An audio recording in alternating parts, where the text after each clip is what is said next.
In any fairy tale, you need a few essential elements. A brave and handsome hero, a twisted villain, and an enchanting castle. All of England is a movie set, isn't it? Pretty much, yeah. So, what better place to meet Charlize Theron, the star of Hollywood's latest fairy tale blockbuster, than an old English castle? You know, people met ends as bloody as anything that ever happened in one of your movies here. Well, then it's very suited for us to be here, don't you think? I did that on purpose. Yeah, good. Shall we enter within? Yes, welcome to my humble abode. Charlize. It's a great name. I take it it's a feminine abstraction from my name, Charles. Yeah, I think so, yeah. My mother is very mysterious about it. Do you get Charlie? Yeah. Some of my friends call me Charlie. Some of my friends call me Chuck. Chaz. Yeah, I get Chuck in America. Yeah. In Australia, Chuck means something else entirely. The Charlize Theron story is one of contrasts. Diamonds are dead. Beauty and the Beast.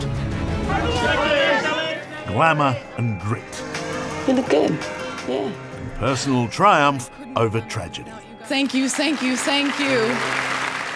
And perhaps most striking of all is how this most beautiful 36-year-old is drawn to the darkest and most unattractive of characters. What are you doing? Thank you, Judge. And may you rot in hell. I don't think of myself as someone who is attracted to darkness or heaviness. I'm a very, very light person. It's the fact that it's complex and layered, and maybe I believe that the world is that, not dark, but complex, and sometimes not pretty. I don't believe in kind of sweeping those things under the rug, because I am really comfortable looking at those things. I always thought you'd be a serious woman.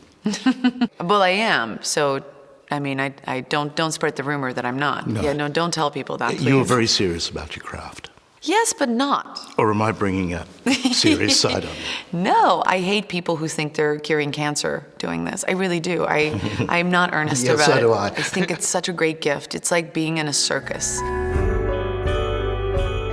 This is a career that began as more style than substance. South African-born Theron stepped into the limelight as a model. And it proved the perfect grooming for one of her first Hollywood roles as a supermodel with the peculiar sensitivity in the Woody Allen film Celebrity.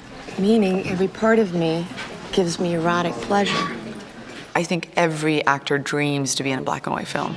And I got to be in a black and white film directed by Woody Allen, and that to me was incredible, absolutely incredible. Of course, your role was extraordinary. You were a very sexy supermodel who, when touched anywhere on her body, experiences Hunger. Of the sexual Rapture, kind, yeah. yes.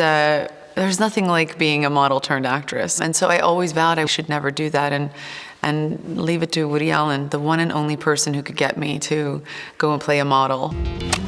But it was her ability to play a monster that catapulted Charlize Theron from being just another attractive actor You want some money? to becoming Hollywood royalty. I'm a hooker.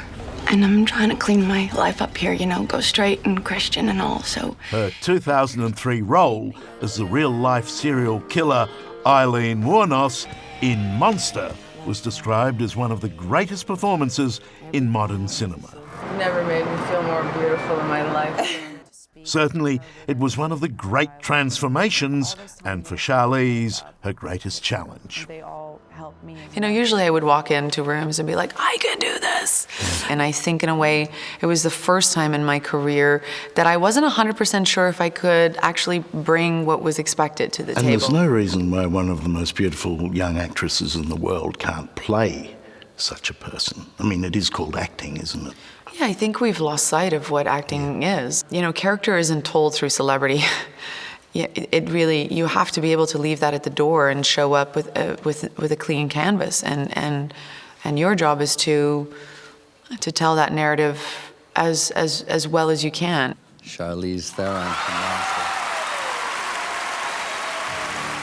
It really was, as they say, an Oscar-winning performance. You know, that was my princess moment. It really, truly was. You can't be jaded about that, you know. That was a really, really nice thing. No, you can't be jaded about the first one. Hey, the double You whammy. can be somewhat jaded with the second one. Yeah, of course. The double whammy. That Meryl Streep is one jaded bitch. So I'm gonna thank everybody in South Africa, my home country. She was the first South African woman to win an Oscar. She has put South Africa on the map. And Charlize rightly received a hero's welcome back home from her childhood hero, Nelson Mandela. I love you so much. Oh, I love you too, you know. Thank you very much. Yeah. I remember just having tea with him, tea and a dessert in South Africa that we call koeksisish. It's a dessert that yes, it's incredibly sticky. And he was touching my Oscar, and then I left, and there were all these sticky, sugary fingerprints of his on the Oscar. And I was like, I'm never cleaning this Oscar ever again. He is a great man. Yes, amazing. Yeah. Let me sign this? Yeah? It was a remarkable homecoming for the girl who grew up on a farm on the outskirts of Johannesburg. But if the landscape appeared idyllic, family life was far from it. At the age of 15, Charlize witnessed her mother shoot and kill her father in what was judged to be an act of self-defense. How do you come from something like that and just go on to have this stellar career? I think if you haven't dealt with it, then you're affected, but I've completely dealt with it. It's something that happened a very long time ago. And the reason why, it's just kind of tiresome to always talk about it is because it feels like people want that to be the thing that defines me. And maybe the reason that I am as healthy about it is because I won't let something like that define me. Now Charlize has started a family of her own, bringing home her African-American son Jackson after a 2-year adoption process. And while adoption might seem to be something of a fashion in Hollywood, Charlize maintains it's something she has always wanted to do. You don't take these matters lightly when it comes to making a commitment to a child's entire life. I would have always adopted, even if I was in a relationship, so this wasn't a last resort for me, and I just feel very lucky and very blessed. You will do this for me, Huntsman. From new mum to wicked stepmother. I will give this wretched world the queen it deserves. Theron is fabulously evil in the soon-to-be-released Snow White and the Huntsman. I should have killed her when she was a child. This is a spectacular, if not dark, adaptation of the classic. No one's ever seen this before. It would seem fairy tales are back in vogue.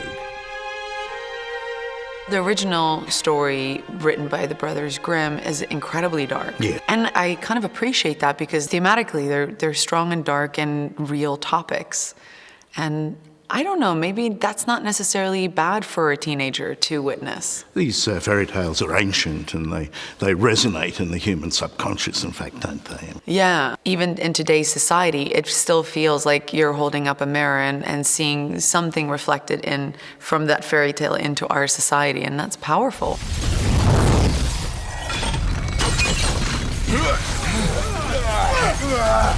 Come and avenge your father. She basically sets up this whole war in order to meet her king. Excuse me. It's hay fever weather. Oh my God. Well, that's a first. I apologize. Oh, no, Wow, no. That came on no, so I think strong. I have the feeling that's made my story. I have. That was an intense Theron one. sneezing on camera. You haven't done that before, All have you? over you. Yeah, no, I've never done that. Wow, okay. In a celebrity-obsessed world, where even a sneeze can be an occasion, there is something refreshing about Charlize Theron. She's earthy, smart, authentic, and wise enough to calculate the odds and know just how lucky she is. Charlize Theron, everyone. I remember very vividly when I did my first role, I remember that I didn't sleep for like a week. I was so excited. I didn't need to sleep. And it was such an incredibly amazing feeling that I remember saying to myself, if I can go through my life paying my rent and putting food on the table, just doing this, that would be amazing. That would be a good life. And, you know, life's been really, really good to me. I've gotten that and a lot more. So there's nothing but gratitude. Hello, I'm Charles Woolley. Thanks for watching. To keep up with the latest from 60 Minutes Australia, make sure you subscribe to our channel. You can also download the 9Now app for full episodes and other exclusive 60 Minutes content.